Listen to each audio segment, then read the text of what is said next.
Hi, my name is Rener Gracie, and we're here at the Gracie Jiu-Jitsu Academy in Torrance, California. And I'm here with a friend, Joey.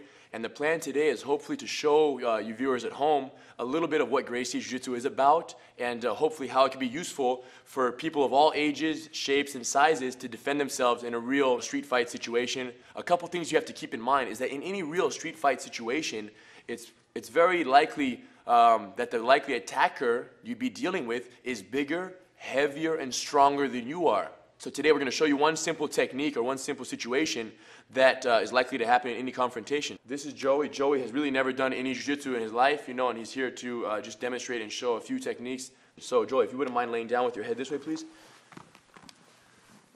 Very common situation is this. This is called the mount position. Okay, very common in any real street fight. The larger attacker gets a hold of somebody, throws them on the ground, and now is very angry and wants to punch their face in, hold them down. Who knows the situation may be. For example, if I threw Joey down and wanted to keep him pinned here, let's say maybe I had some friends coming. They're a minute away, my friends are coming, and when they get here, they're going to kick Joey's face in. So he's faced with a serious problem.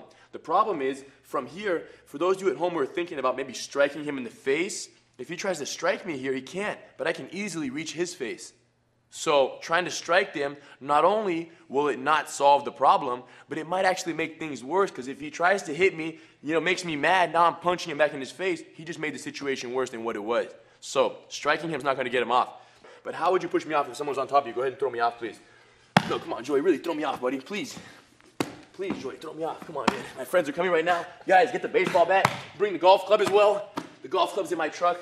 Let's hit him let's hit his face, get a pocket knife, cut his fingers off. Who knows?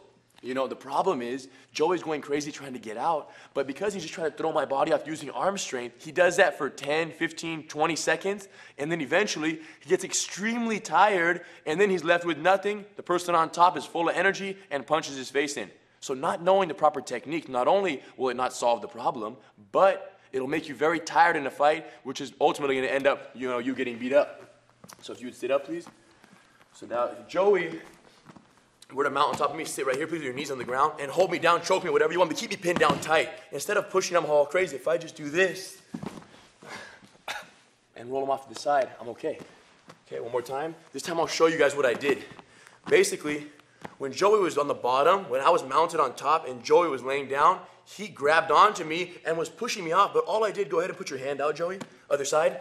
This is all I did on top, just pushing, hands out, hands out, hands out, and I didn't fall off because I simply braced myself like anybody would do on top, okay? So, when I was laying down, however, instead of me grabbing onto Joey and throwing him off aimlessly, I chose to bring my arm underneath, secure his wrist, and this hand secures his elbow, and my foot over here traps onto his foot.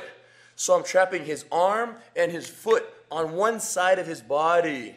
By me securing his arm like this, it makes it virtually impossible for the person to put their hand from point A to point B, which is where they're going to want to put it to brace themselves. So if you try to reach your hand straight out, please, Joey, put your hand out there. He can't because I have too much leverage right here. And even against a stronger opponent, if they were to go out with all their strength, my positioning is what makes the technique strong. So with the arm and the foot trapped on the same side, when I raise my hips, I'm raising my pelvis off the ground.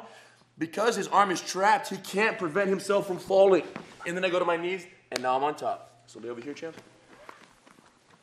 So from right here, the first thing you want to do is to make sure that when someone mounts on you, you keep your elbows close to your body like this. You always want to have your elbows in tight because that blocks my knees from moving up. Exactly. So his elbows are snug to his body.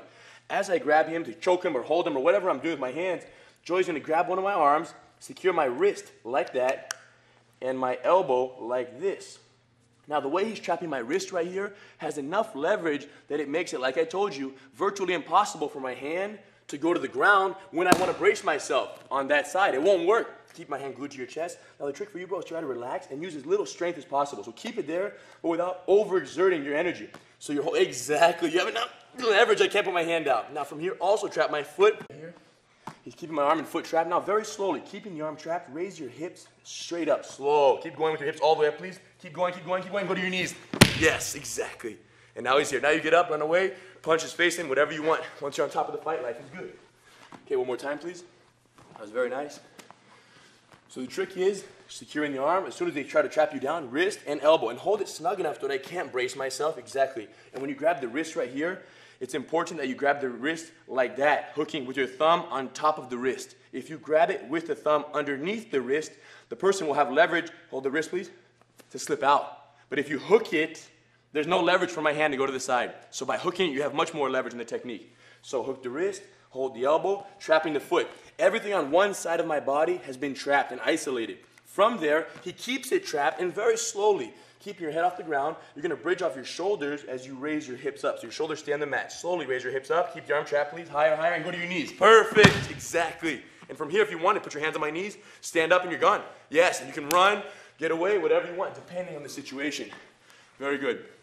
So, the interesting point to remember, throughout any technique of Gracie Jiu-Jitsu, if you position yourself properly, you don't have to be stronger than your opponent. And that's ultimately what a real, self-defense or martial arts system is all about. It's about giving the smaller, weaker individual a chance to defend themselves realistically against a much heavier, stronger, more athletic person. And Gracie Jiu-Jitsu does just that. For any situation you can imagine that can happen in a real street fight situation, any situation, whether it's standing up or on the ground, Gracie Jiu-Jitsu has a technique that can be used to easily, slip out, escape, reverse, any position you can imagine with as much ease and as little effort as you just saw this technique right now. And that's really why it's, catching like wildfire, and everyone's learning this stuff. And everyone who learns it has a special little secret against anybody else who doesn't know it. So for those of you out there who are thinking about it, that's your self-defense system, that's your martial arts. And for those of you who aren't thinking about learning jiu-jitsu, good luck with the rest of your life. Thank you very much, and have a good day.